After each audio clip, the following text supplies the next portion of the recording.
So, heroics are really tough in TBC, which has made me rethink a lot of potential tank specs. Back in Classic, if you wanted to tank, you needed both threat and damage mitigation. In TBC, you need damage mitigation, and threat is nice if you can get it. This is not only because mobs have normal abilities that hit for like 9,000 damage, but also because the standard warrior, paladin, and druid tanks all have garbage threat anyway, so it clearly doesn't matter a huge amount. Besides, if you end up with garbage threat, just grab a hunter and misdirect. I'm oversimplifying, but still. The question I'm now seeking to answer is this: are there any classes that can compete with the warriors, paladins, and druids on the survivability side of things? Things like the Moonkins tank are therefore out of that question, because even though they are very tanky, they have straight up 23% less stamina than feral tanks, which is why they die so quickly in heroics. They're still good, better than most, and usable, especially with raid gear, but they are simply worse at surviving than the mainstream specs. So I'll let others experiment with that one, and I'll focus on what might have competitive survivability. Besides increases to health and damage mitigation, I can see 3 ways a tank can survive longer. First is passive received healing. Second is self-healing.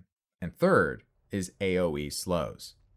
Passive received healing is available to a few classes, but only permanently for rogues, warlocks, and cat druids. Druids already have a mainstream tank spec, so I'll put that one off for now. Rogues have the talent Quick Recovery, which increases received healing by 20%, and warlocks have the spell Fell Armor that increases received healing by 20%, but can be talented to increase that to 26%. The reason received healing bonuses are so amazing is that you're going to be healed for the equivalent of your entire health pool multiple times in a single fight, especially in heroics.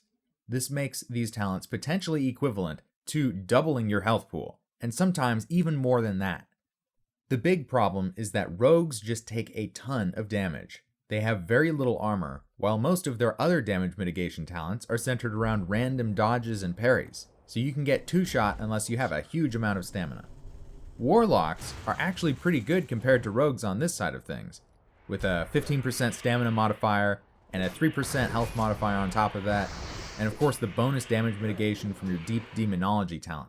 Unfortunately, heroics are balanced around tanks dodging and or blocking and parrying a ton, and a warlock can't do any of those things while hardcasting or channeling spells, like Drain Life.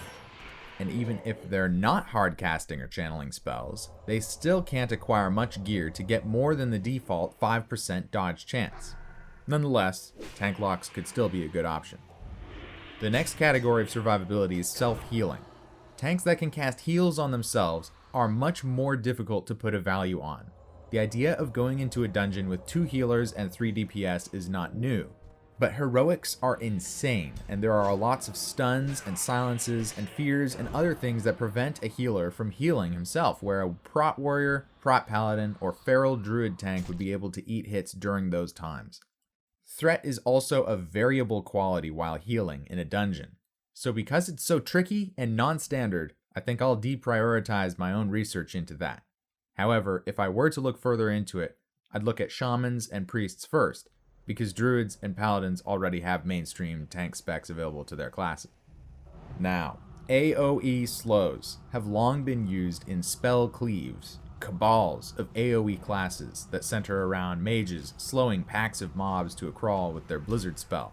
But people have also used spell cleaving in heroics on occasion, and it was written that some TBC dungeons were doable with just a mage, a healer, and 3 ranged DPS. Shamans and hunters also have some pretty good AoE slowing with Earthbind Totem and Frost Trap. However, similarly to self-healing, relying on AoE slows is also a vague concept that is not easy to quantify the feasibility of without large amounts of experience in TBC heroics, which I lack. Still, I'll keep my ears open if anyone else takes that method further. Honorable mention to the Voidwalker tank. Deep demonology spec warlocks can make their Voidwalkers pretty good, but still worse in almost every category than the mainstream tank specs. The one thing that sets them apart is the upwards of 600 health per second they can restore from a full healing geared warlock with improved health funnel. I would imagine a healing lock combined with a decent dedicated healer and a party that knows how to CC and manage threat might be able to go decently far with a Voidwalker tanking, especially with a hunter for misdirection. Anyway, thanks for listening to some of my findings on this subject. I know people are having trouble finding heroic tanks nowadays, and I do enjoy being presented with a challenge. Also, one last piece of info that's helped me along the way. If you want to try out a really odd tank spec, but you don't have a group to test with, oftentimes you can just try to join a regular group for a normal dungeon as a DPS, but ask the tank if you can try tanking the first pack of mobs or so. If you're confident and nice, then there should be a decent chance they'll let you try. That's all I got for now, and in case you forgot this whole time you were watching the video, go crazy.